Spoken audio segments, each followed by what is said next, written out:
es amor de verdad, nadie lo puede dudar. Step up to craft beer. Taino Light Lager has a crisp, refreshing Caribbean-style flavor. Boricua Craft Ale, full-bodied flavor for the true beer drinker. Stop drinking beer water. Taino Craft Light Lager and Boricua Strong Craft Ale. Feel the rhythm and come up to craft beer. Hola Florida, introducing Boricua Beer and Taino Light Beer. Boricua and Taino Light are crafted beers that are rich in flavors and brewed right here in Florida. Taino beer has a crisp, refreshing Caribbean flavor style when enjoyed chilled. Boricua beer is a craft ale with full body flavor that is a beer drinker's beer. Boricua and Taino Light Beers. Enjoy responsibly.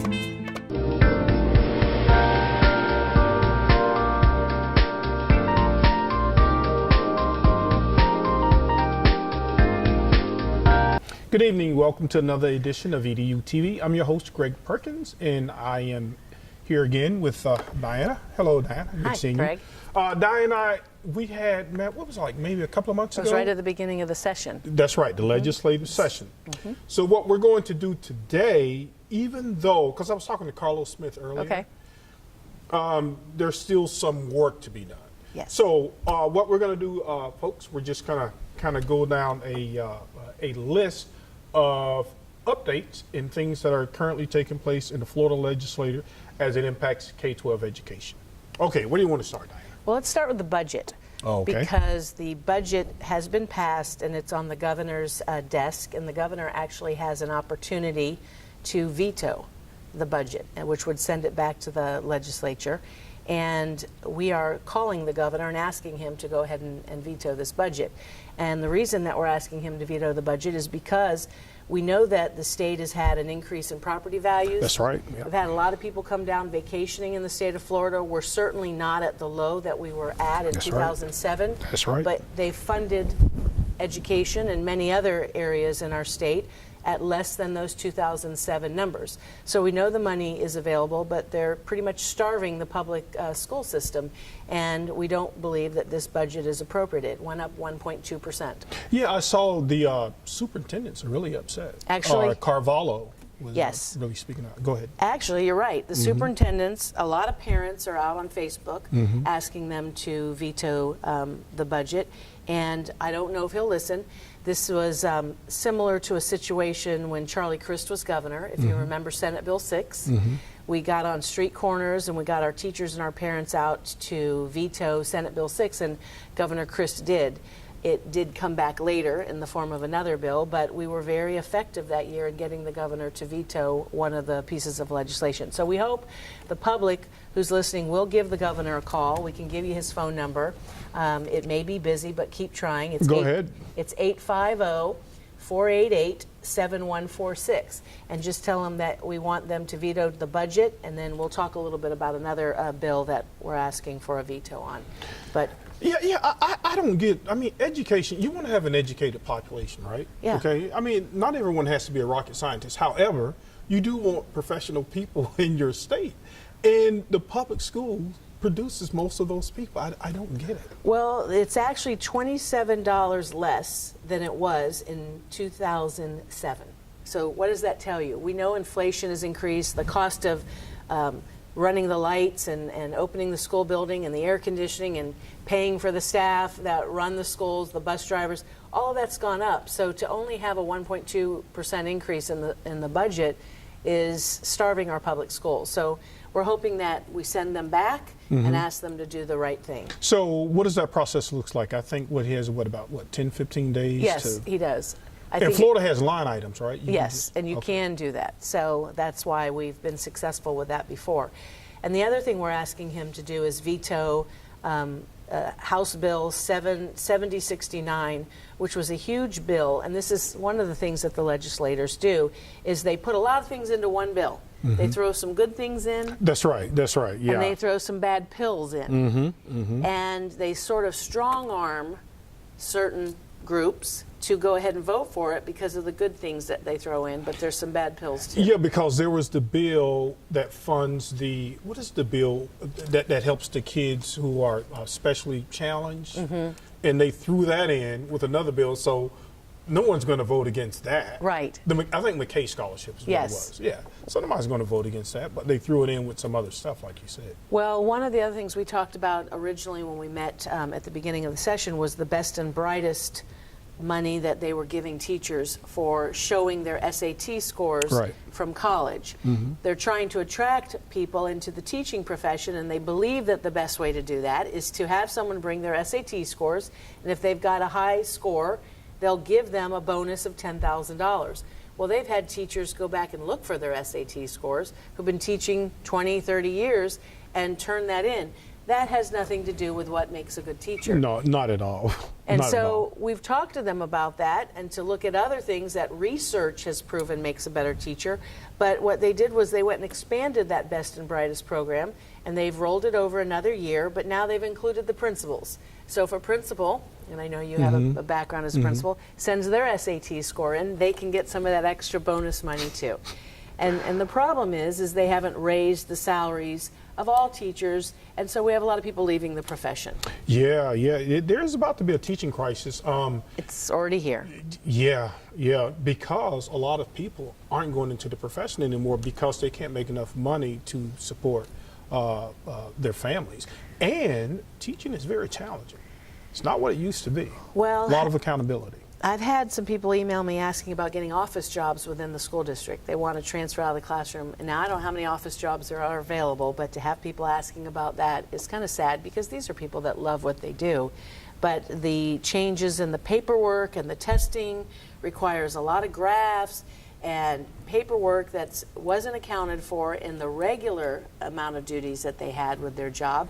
So they're taking home so much work, and a lot of people are saying for a starting salary that's less than the national average of $50,000, this is not worth it anymore. I mean, our teachers are starting in Orange County to say that $39,000. Yeah, depending on what restaurant you work at. Like if you work at a high-end restaurant as a waitress, you could probably make just as much as a teacher. The work's going to be a little different. However, You don't take it home. you don't take it home. Right. And you don't have the stress levels in terms of the evaluations and the politics and all of that. And that shouldn't be.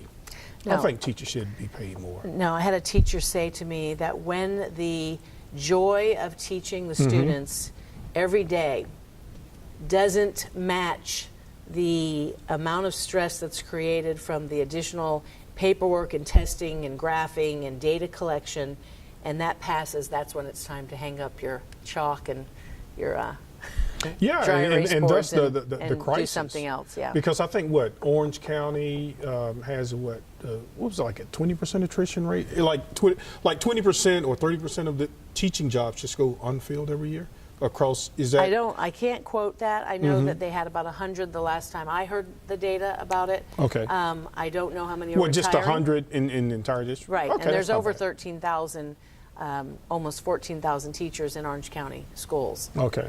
So, Yeah, it's never a good thing when even if it's 100, right?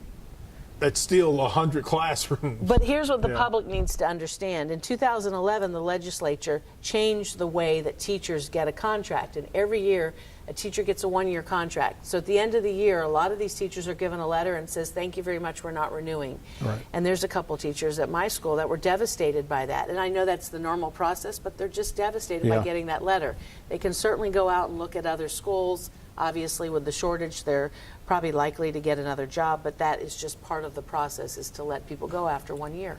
But that's contradictory, right? There's a teacher shortage, but then you do things like this Right. to scare the crap out of them or to, chase them away from what they love doing. Well, there's a solution, and we can talk about that. I Go know you're ahead. about to take a break, but No, we have 5 okay. minutes. Yeah.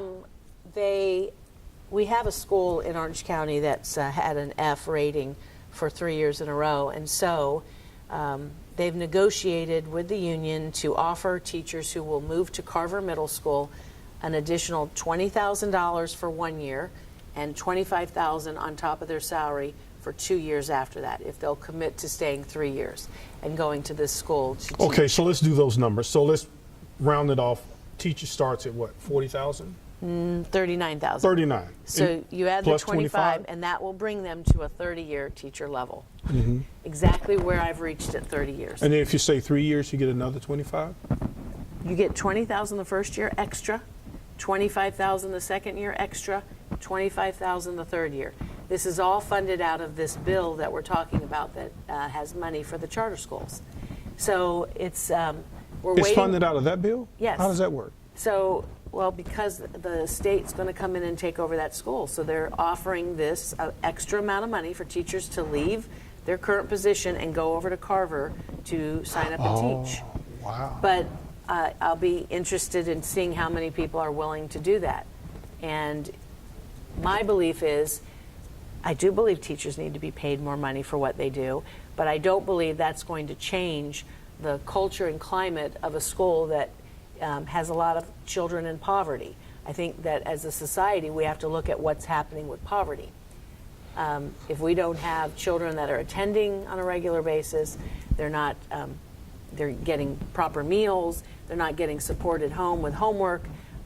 Those are the kind of things that we know are important. Discipline, making sure that kids are following the rules when they come to school. So they've put a new principal over there, and they've had a couple of principals yes, this they year, have. right? Yeah. We're kind of curious to see how that's going to go, but I don't know how many teachers will apply. I am so confused by this achievement gap. Is it more economical now than it is about race? Like when you said poverty, you didn't mention anything about race, right? I know where that school is, and I know it's probably almost 100% African American, right? So my question is this, right? Regardless of color, do you think kids from the same income levels perform at the same academic level, whether it's a Hispanic, Black? Let's say they come from an affluent family. Right. I don't think it has to do with race. I think it has to do with the economy. Yeah. And if their parents are working, as servers at a restaurant and just barely making it on less than $300 a week. Unsupervised. And they've got to put a roof over children's head. They've got to buy food.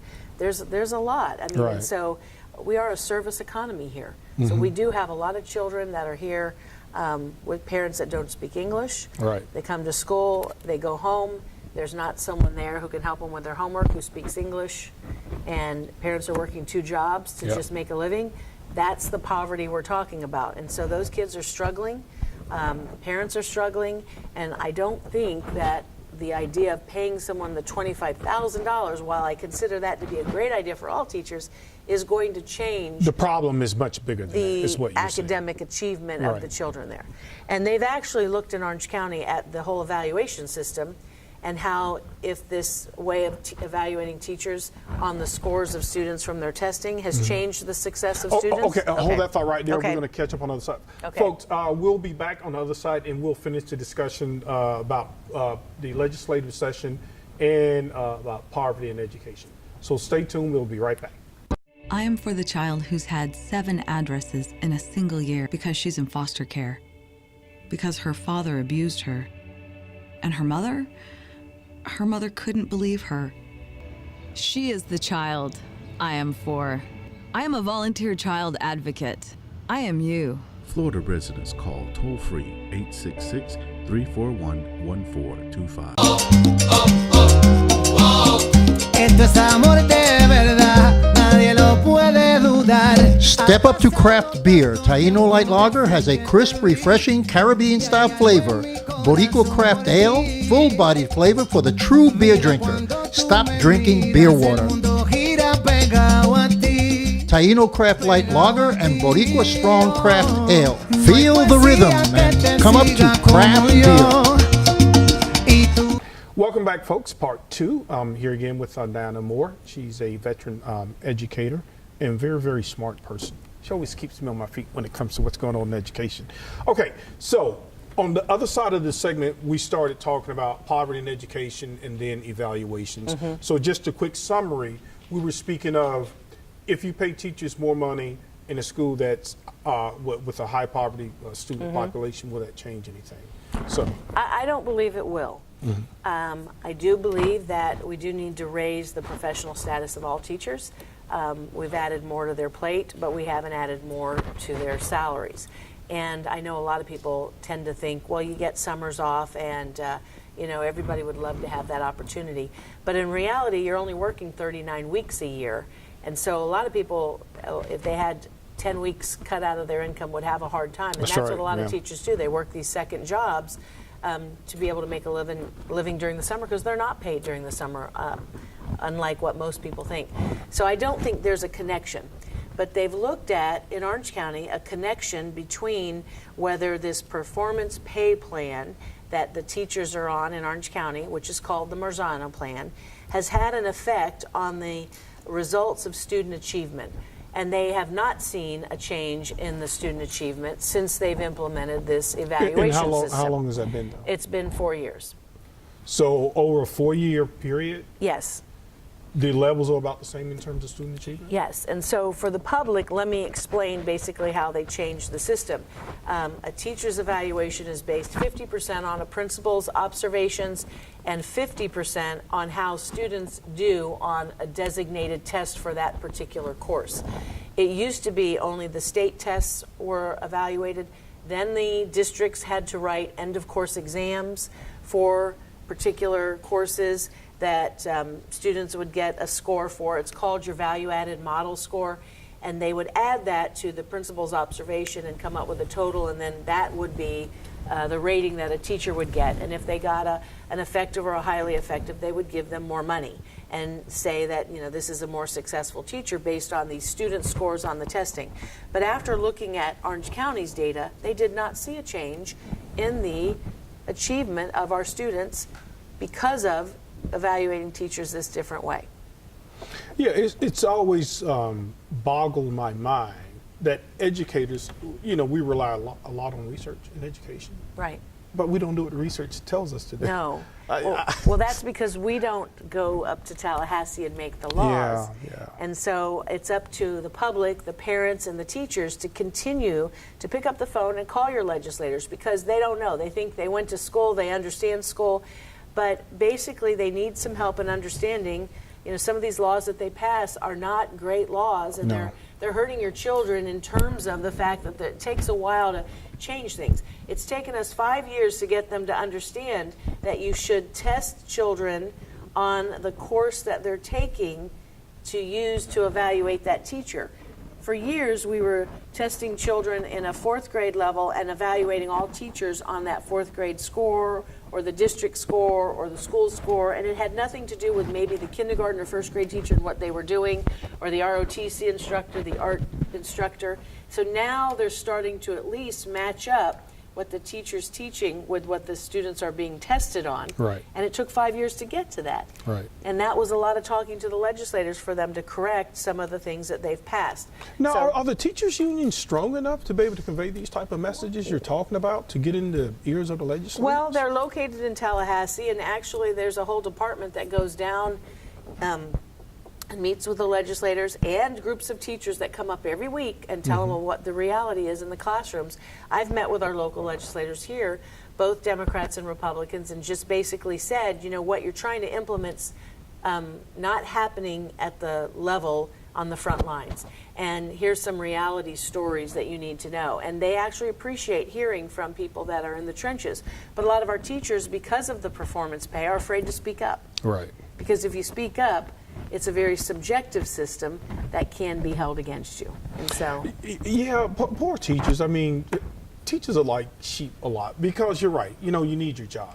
And I was reading an article. It looks like a teacher in Fort Lauderdale stuck with that whole thing, and he ended up winning the case. You're Yes. familiar with that? So yes, tell me about Yerkes. that. Yes, that's a lawsuit that was filed about the evaluation that he received, and he's being returned to the classroom because it was subjectively done. So they use, I guess maybe he was an outspoken person. And so just because you're outspoken, it doesn't mean you're not a good teacher, right? The two things don't go together. So they saw him as a political liability or whatever, and then they use his evaluation to try to get rid of him. But this guy stuck with it. Yeah. Most teachers don't. They don't know how to. No. But whoever this guy is, he's pretty sharp. Because he's getting all his back pay and everything. We have for years stood together as a group of teachers to speak up for children because they don't speak for themselves, and there isn't an organization, including the PTA, that is as large as the teachers' unions in our nation who step up and speak up for children in public schools. And that's part of why we're very concerned about this bill that's starting to channel a lot of our tax dollars into charter schools. And we believe that there should be choice for parents, but when you take the public school tax dollars and you give them to charter schools and you don't require charter schools to follow the same rules as the public schools, it's an uneven playing field. And that's what we're seeing happening. So the public schools are looking like they're not performing very well when they can't turn children away. They had to take every single child that walks in the door. But charter schools can certainly turn children away, and they tend to do that after they've done the FTE count and they have the financial money coming in, and then all of a sudden they can turn children away for behavior reasons or academic reasons. And so they come out looking like, you know, all the students that took the test at their school did fantastic, and the public schools. Not all of them. Some of them, they fare the same or worse. And so that's where the teachers are saying, hey, if you're going to have the same tax dollar go to a charter school or a public school, it should be treated the same. Right. And I know as a taxpayer, I want to know that my tax dollars are being used the same way and not unfairly at different schools, because it's about children. Right. And sometimes our charter schools tend to focus on the profit and not the children. And we That's don't right. ever want to lose sight of the purpose of our schools is to help children succeed and be good citizens in life and be able to go out there and be productive citizens. Yeah, when I talk to some of my friends sometimes, and I tell them, I said, look, I'll take some of the top public schools and I'll put them against some of the best private, I'm talking about private schools, okay?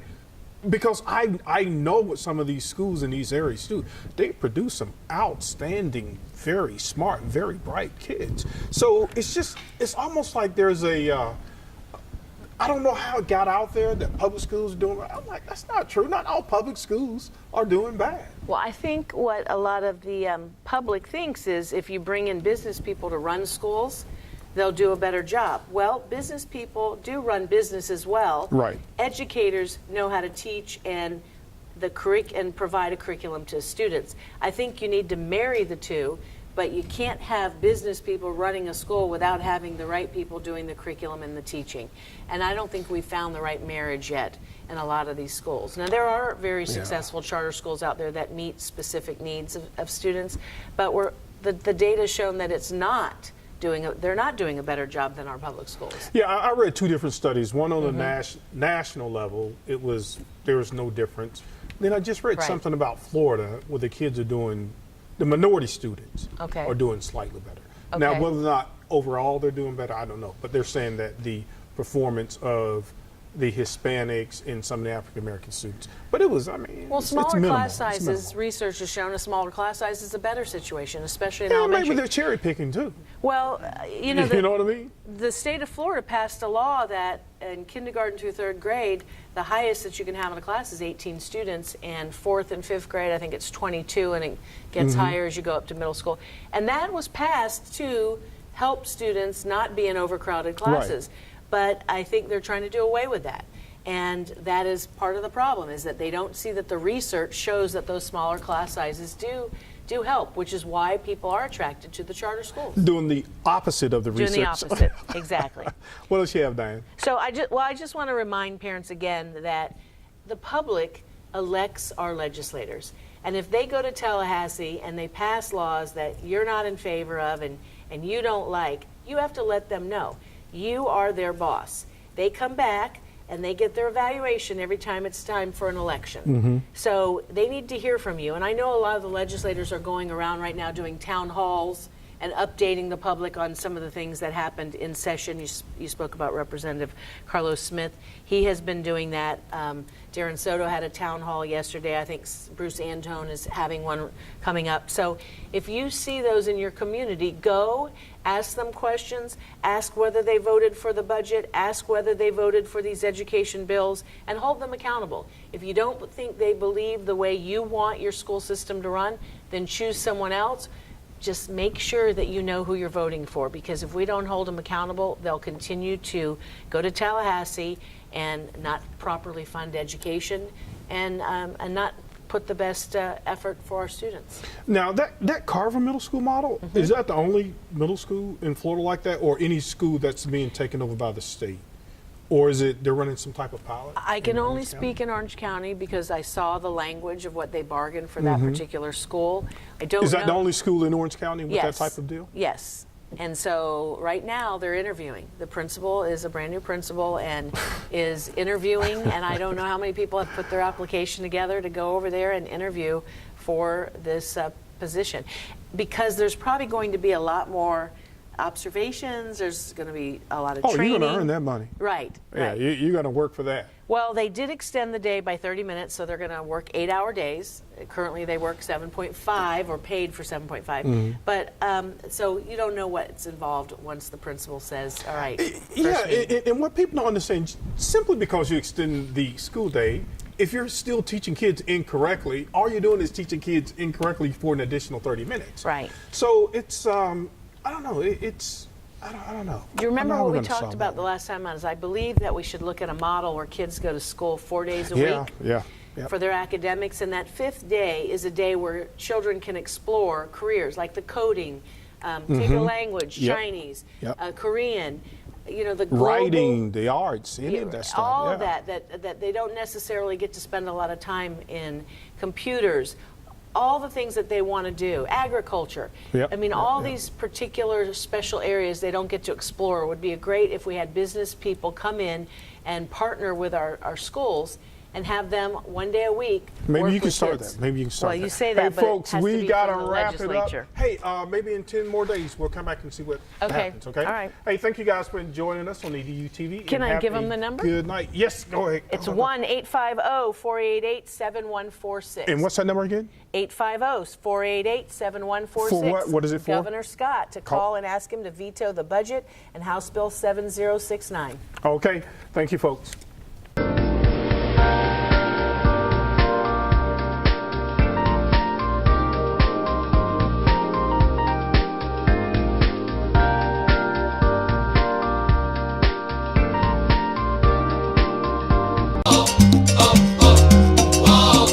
Esto es amor de verdad, nadie lo puede dudar. Step up to craft beer. Dino Light Lager has a crisp, refreshing Caribbean-style flavor.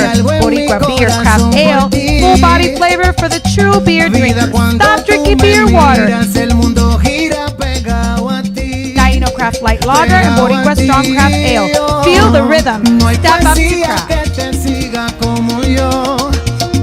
Y tú I am for the child who's had 7 addresses in a single year because she's in foster care. Because her father abused her. And her mother couldn't believe her. She is the child I am for. I am a volunteer child advocate. I am you. Florida residents call toll-free 866-341-1425. Tap rooms are localized and they're geographic. The Hispanic community is much broader than one tap room. So what we decided to do was come out with a high-quality craft beer, 2 high-quality craft beers that appeal to the Hispanic taste and that we can distribute in all the Hispanic neighborhoods. Taino is a very light, refreshing beer. It's a social beer that you can drink probably for a good part of the evening, and it'll give you a nice light feeling. It's not a heavy beer, it's very airy, and it's very light. It's a 4.5 alcohol, which is low for beer. The Boricua is a 6.0. Now that's a stronger beer, and we designed it to be a little bit stronger than Heineken. Heineken is a favorite in the Hispanic community, so we have a little bit more muscle than Heineken. Boricua right now, in a very short amount of time, it's been a miracle for us because we've gotten a large range of acceptance at the retail level. We're in Publix, we're in ABC, Target is picking it up, we're in Sedano's, we're in Bravo's, 7-Elevens are picking it up because they're concentrating more on craft beer and the Hispanic market. So what we're trying to do is do a quality beer, a high quality beer, more taste, and that the Hispanic community will like. I am for the child who's had 7 addresses in a single year because she's in foster care. Because her father abused her. And her mother couldn't believe her. She is the child I am for. I am a volunteer child advocate. I am you. Florida residents call toll free 866 341 1425.